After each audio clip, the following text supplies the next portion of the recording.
The first type of auto coverage is what's known as liability insurance. You'll see how each of these coverages can be very important to protecting you and your valuables.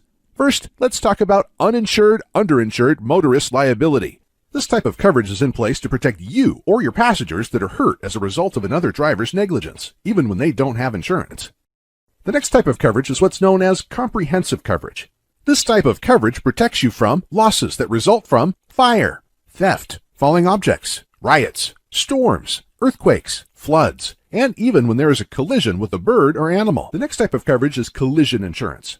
This type of insurance pays for the damage to your vehicle resulting from an accident where you are found to be at fault. The next type of coverage is medical coverage. Next up is our towing and roadside assistance service.